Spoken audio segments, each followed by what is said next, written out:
过年最爱做的事情是什么呢？当然就是赌，包括大家现在逢年必摸的麻将，甚至可以回溯到100年前的日本时代。在当时，甚至连杂志附录啊，都有专门给小朋友玩的投资游戏。大家有没有注意到过，台湾人其实是过2个新年哦，一个新历年，一个农历年。你知道这是从什么时候开始的吗？在这个过程中，100年来台湾人的过年又有什么样的变化呢？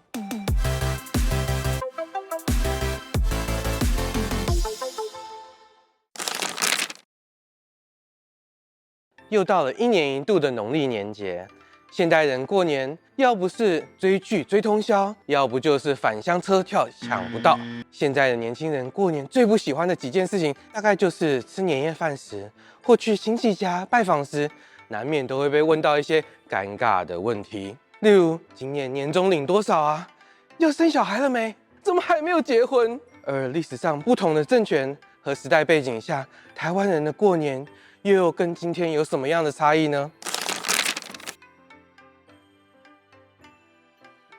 你知道吗？我们现在过的农历年，至少可以回溯到清领时期。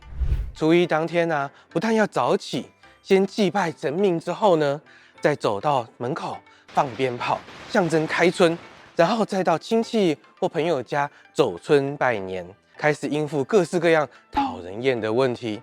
随行的伴手礼啊，常常会有年糕、柑橘、糖果，或是腊肠、肉干。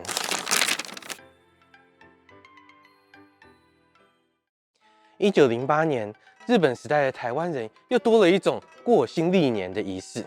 过年活动也相较以往啊更加的多元，例如放风筝啊、歌留多啊、参拜神社，以及一种类似今天羽毛球的一种鱼子板。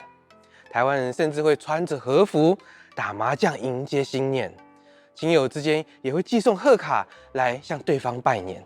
而这时候的大企业或公司商号，除了在《日日新报》上刊登贺年的广告之外呢，也会习惯召集员工在元旦当天拍一张大合照。例如这一张1939年1月在台湾银行彰化支行所拍摄的大合照。行员们除了穿着西装和洋服之外呢，也有人穿着和服的哦。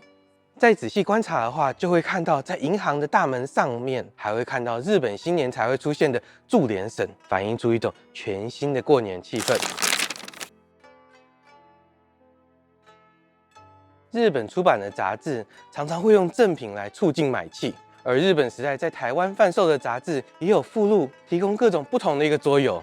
例如以大东亚共荣圈为主题的投资游戏，还有比赛环球1周的有趣主题。至于大人的桌游，就不得不提到台湾人赌性坚强这件事情。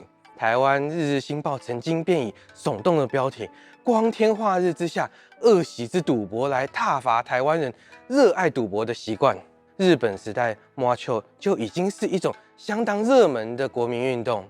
1926年的台湾《日日新报》上就有报道，嘉义街近来内台人士又麻雀之戏，其见流行，知识阶级之沾染尤深。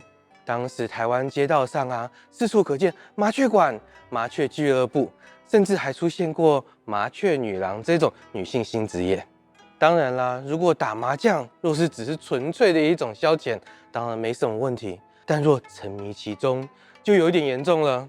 日本时代的文青医师吴兴荣先生便曾在日记中提过：“我已决心戒除麻将，永久告别他们，能玩多久就玩多久，彻底最后玩一次。”这一套麻将牌是出自台南的吉山市，已有数年，其中一切的交友都始于麻将，终于麻将。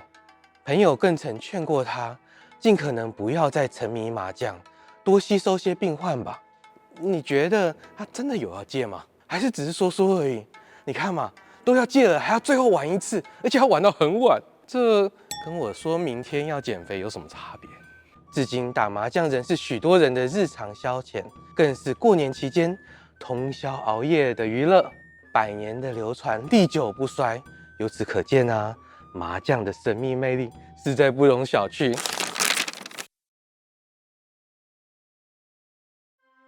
1941年太平洋战争开打，台湾全岛进入了战争特殊时期以后，过年就不再像以往那么的热闹。1945年，吴兴荣先生的日记中就写道：去年末完全没有送出任何一份的贺年礼，因为物资匮乏，也觉得无此必要，也未送出过红包给小孩和家人，因为并不觉得金钱值得这么的重视。同年8月，昭和天皇御音放送，宣告了日本战败投降，长达半个世纪的日本时代正式画下了一个句点。随着1949年国民政府来到台湾，50余万的军人及其眷属来自中国大陆各省各地，他们的原乡文化也开始进入了当时的台湾社会。一群来自中国大陆大江南北的人们聚在一起，在战后的特殊时空之下呢，每逢佳节倍思亲，过年的团聚更是一种表达思乡之情、凝聚情感的时节。他们从家乡带来了北方的面食料理、腌制的或香辣的各种滋味。每到过年，眷村里的家家户户便开始张罗各种大菜，并分享给左邻右舍。例如江苏的砂锅鱼头、湖南的腊肉炒蒜苗、上海菜饭、东北人的腌白菜，山东人还会吃元宝。餐桌上一定也会放着一条鱼，象征年年有余。水饺里面则会塞入1颗1元硬币，谁要是吃到了，就可以幸运一整年。台湾人赌性坚强这件事，也可以从1980年代盛行的爱国奖券和大家乐签赌现象一探究竟。爱国奖券原本是政府为了疏解财政困难而发行的一种奖券，过年的期间还会推出贺岁的新年应景图样。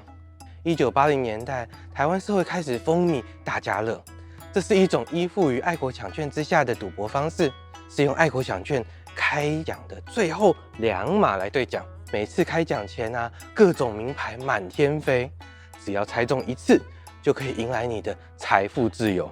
就是因为这么高的投资报酬率，也激起许多人的发财梦。而大家乐的签赌也造成当时许多的社会问题，例如中奖者无心生产，赌输者无力工作。这不仅如此还有严重影响到社会的治安。现在过年的时候，大家都会去彩券行买刮刮乐来试试手气。我呢，基本上每年都买，每年都共估那你们觉得你们的运气如何？过年期间与家人好友相聚办一桌丰盛的年菜，打通宵麻将，小赌怡情，但千万不要沉迷。其实台湾这片土地上有各种不同的族群文化，当然也会有不一样的过年方式例如原住民、新住民都会有不同的过年时间、贺年仪式、团圆饭的菜色等等，都相当的有特色。你们过年呢都怎么过呢？打麻将、桌游还是扑克牌？欢迎留言给我们，最重要是记得帮我们订阅、分享，也祝大家新年愉快，龙来台史博。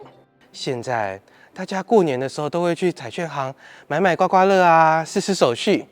我呢，基本上年年买，年年共归，共估。